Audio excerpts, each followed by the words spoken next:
भगवान की जय। श्री सीताराम सरकार की जय। श्री राधा रमण लाल की जय। श्री राधा वल्लभ लाल की जय। श्री गौरी शंकर महादेव की जय। समस्त दर्शकों और भक्तों को कोटि कोटि प्रणाम। सबको प्रेम भरा जय जय श्री राधे। आज मैं आपको बताऊंगा, ये जो हमारा मनुष्य शरीर है, बहुत गौर से सुनना। ये जो आपका शरीर है या मेरा शरीर है, इसमें हमको कैसे फांसा गया है, किस प्रकार हम इस शरीर में फंसे होते हैं। और आप ध्यान रखना, कहाँ कहाँ हम भ्रमित होते हैं, ये सारा रहस्य मैं आपको बताऊंगा। बहुत ध्यानपूर्वक सुनना, बहुत ज़रूरी है सबको सुनना, क्योंकि आप सुनोगे नहीं तो एक बात याद कर लो, गांठ बांध लो, मरना पड़ेगा ही। हम अपने बारे में ही नहीं जानेंगे तो इस संसार में हम क्या इन विषय भोगों को भोगने आए हैं, जो सब जानवर तक भोग रहे हैं। बहुत ध्यानपूर्वक सुनना। हमारे शरीर में जो गोस्वामी तुलसीदास बाबा ने कहा है, जड़ चेतन ग्रंथि पर गई और यद्यपि मृषा पर छूटत कठिनाई। जड़ चेतन ग्रंथि पर गई यद्यपि मृषा पर छूटत कठिनाई। इसका मतलब क्या है? हमारा जो ये इंद्रियां होती हैं, सबसे नीचे धरा पर इंद्रियां होती हैं, इनसे ऊपर होता है मन। इन इंद्रियों से मन भोग करता है। मन से ऊपर होता है बुद्धि, बुद्धि से चित्त, चित्त से ऊपर होता है अहंकार। अब आप समझाइए, यह अहंकार से ही ग्रंथि पड़ती है। अहंकार दो प्रकार का होता है, एक होता है चेतन चिदाभास और एक होता है जड़। ये दो अहंकार होता है। जो जड़ वाला अहंकार होता है वो स्वाभाविक ही संसार की तरफ उसकी गति होती, जैसे चुंबक की लोहे की तरफ गति होती है। ऐसे भी आप उदाहरण समझ लें, जैसे हमारी ये आँखें हैं, इनकी गति रूप की तरफ ही होगी। जिह्वा है, इसकी गति रस की तरफ ही, स्वाद की तरफ ही होगी। जिह्वा पर कोई चीज़ धरेंगे तुरंत उसका स्वाद आपको पता हो जाएगा, उसकी गति ही उधर है। ऐसे ही जो जड़ वाला है उसकी गति संसार की तरफ होती है। जो चित्त वाला है उसकी गति भगवान की तरफ होती है। आप किसी भी आदमी को, किसी भी व्यक्ति को आप देख लेना, वो पूरा का पूरा नास्तिक नहीं होगा, भगवान का उसके अंदर भाव होगा, क्योंकि चित्त वाला अहंकार है। बगैर उसके ये शरीर ही नहीं है, दोनों से ही शरीर चलता है। अब आप इसको ऐसे समझें, जैसे कोई, बहुत ध्यानपूर्वक सुनना, जैसे कोई आपने जुड़वा बच्चे देखे होंगे। कैसे जुड़वा? जो अलग अलग शरीर दो पैदा होते हैं, वो जुड़वा की बात नहीं करता हूँ। एक ही में चिपके जुड़वा, एक में ही मैं उदाहरण दे रहा हूँ, आप समझना गौर से। एक में ही चिपके हुए जुड़वा बच्चे हों, सर दो हैं, ठीक है, मस्तिष्क दो हैं, लेकिन शरीर एक ही है। और अगर उनका ऑपरेशन कर दिया जाए तो वो मर जाएंगे। अब दोनों बड़े हो गए, ठीक है, दोनों की, मान लिया मैंने, दोनों की शादी हो गई, अलग अलग शादी हो गई, क्योंकि इतने वो धनाढ़ संपन्न परिवार के हैं, इतना लोगों ने उनको मान सम्मान दिया कि वो बहुत अपार धन संपत्ति है। मान लिया कि दोनों की शादी हो गई। अब दोनों की अलग अलग स्त्रियां हैं, ये धन के उससे हो गई, धन की ताकत पर। अब दो बच्चे हैं। अब आप सब, एक ही शरीर है, दो मस्तिष्क है, दो जीव हैं एक ही शरीर में, और अब एक को लघु शंका लगी है तो दूसरे को जाना पड़ेगा साथ में, मजबूरी है। दूसरे को लघु शंका सोच लगी है तो दूसरे को जाना पड़ेगा। एक पत्नी के साथ रहता है तो दूसरा मजबूरी के साथ रहता है 15 दिन। एक दूसरी पत्नी के साथ रहता है तो दूसरा मजबूरी उसके साथ रहता है 15 दिन। तो ये मजबूरी हो गई, क्योंकि प्रकृति ने बांध दिया। ऐसे ही हमारी मजबूरी हो गई कि जड़ चेतन ग्रंथ जो है हमारी है, एक जड़ है अहंकार, एक है चित अहंकार। अगर जड़ वाला ना हो तो ये शरीर नहीं चलेगा, चित्त वाला ना हो तो शरीर नहीं चलेगा। चित्त वाले से, अब आप एक बात समझना, जड़ वाले की सत्ता नहीं है, चित्त वाले की सत्ता है।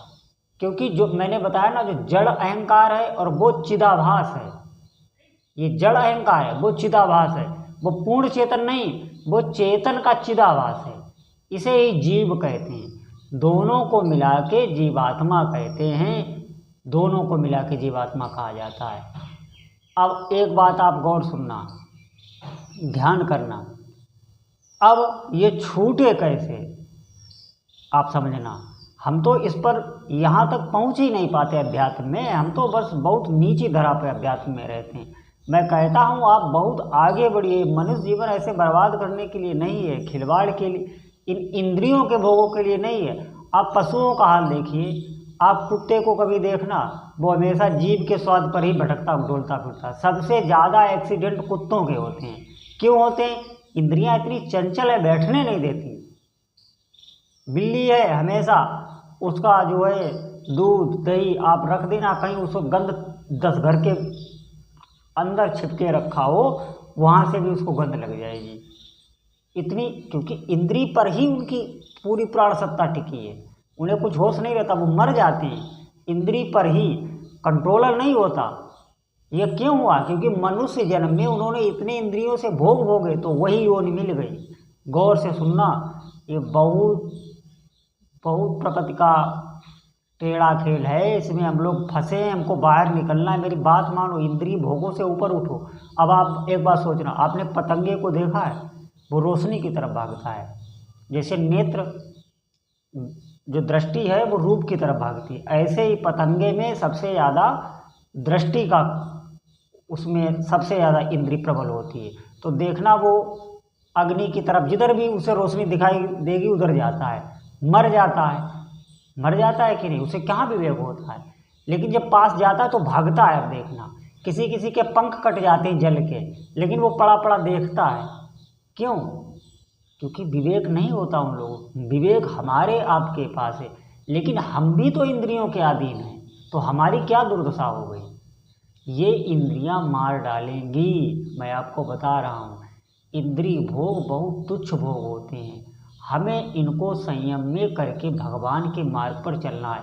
और संयम आप कर भी नहीं पाएंगे जब तक जीवन में भजन नहीं है। एक बात और आप गौर से सुनना, आप देखना, आप तो भोग भोगते ही चले जाएंगे। आप देखना, जो सहवास होता है जैसे पति पत्नी का, तो उसमें कहाँ आप रुक ही नहीं पाते। क्यों?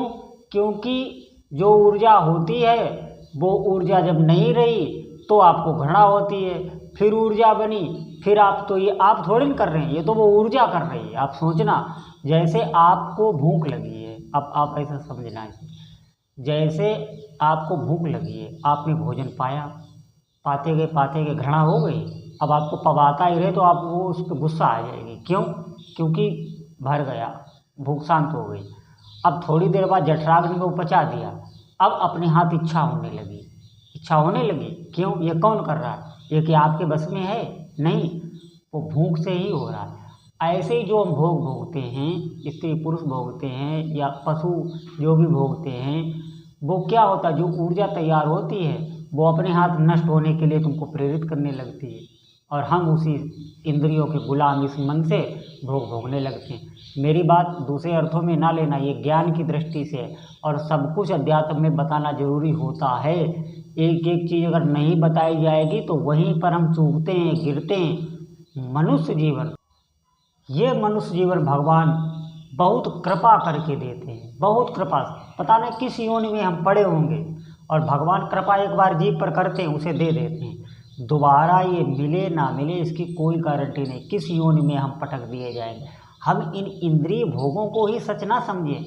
ये इंद्रियां, अब आप ऐसा समझें, आदमी कितना वृद्ध हो जाता है, उसका इंद्रियां काम नहीं करती, लेकिन उसके काम जो है मन में वैसे का वैसा ही बना रहता है। वो देखने मात्र से ही संतुष्ट रहते हैं। तुम भोगने में संतुष्ट होते हो क्योंकि अभी युवा हो, लेकिन वो देखने में ही अपना व्यसन पूरा कर लेते हैं। बात मानिए, काम छोड़ वो वैसा ही प्रबल रहता है। क्यों?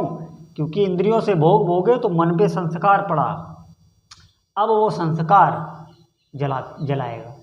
ये बात याद रखना। ऐसे ही कई जन्मों से चल रहा है। इन इंद्रिय रूपी भोगों में ज़्यादा रुचि ना लें, बिल्कुल उतना ही भोग भोगें जो शास्त्र के अनुकूल है। भोग भोगना मना नहीं है, यहाँ आपको बिल्कुल मैं बाबा जी बनाने नहीं आया हूँ, गौर से सुनना। भोग भोगना मना नहीं है, लेकिन आप शास्त्र के अनुकूल भोग भोगें, बिल्कुल पशु ना बने और भजन करें। जो शास्त्र में नियम बताए गए हैं उन नियमों पर चलें। इंद्रियों के अधीन होकर भोग पशु भोगते हैं, मनुष्य नहीं। मनुष्य इस इंद्रियों से जो ये मन अधीन हो गया है, मन के अधीन बुद्धि हो गई है। आप समझिए पूरा राज्य मन ही कर रहा है। ये मन ही जन्म मरण का कारण है। ये भोग भोगने के अलावा कुछ नहीं करता। और इनके सबके मेन में जो वो मैंने बताया आपको, जड़ अहंकार है, चिद अहंकार नहीं। चिद अहंकार आपको हमेशा भगवान की तरफ प्रेरित करेगा, लेकिन उसकी मानते कहाँ। मैंने जो जुड़वा बच्चे का आपको उदाहरण दिया था, उसका मतलब यही है कि हमें सामंजस्य बैठाना है। जब भक्ति मार्ग की तरफ मन करे तो जड़ वाले अहंकार से उसको सामंजस्य बैठाना है, उधर उसको हौसला उसको देना है, उधर लगना है पूरी तरह से। और जब ये भोगों में आए तो शास्त्र सम्मत भोग भोगाने हैं इसे, बिल्कुल जो संत और शास्त्र कह रहे हैं उस प्रकार से आपको भोग भोगना है, बिल्कुल पशु बन के नहीं। आप हमारी बात को ध्यान रखना। और वो अभी मेरा प्रसंग रह गया है, वीडियो बहुत लंबा हो जाएगा, अभी मेरा प्रसंग रह गया है, मैं आगे आपको बताऊंगा, पूरा रहस्य आपके आगे खोलूंगा। और ये जानना बहुत ज़रूरी है, आप सतर्क रहें। भगवान आपका मंगल करें। भजन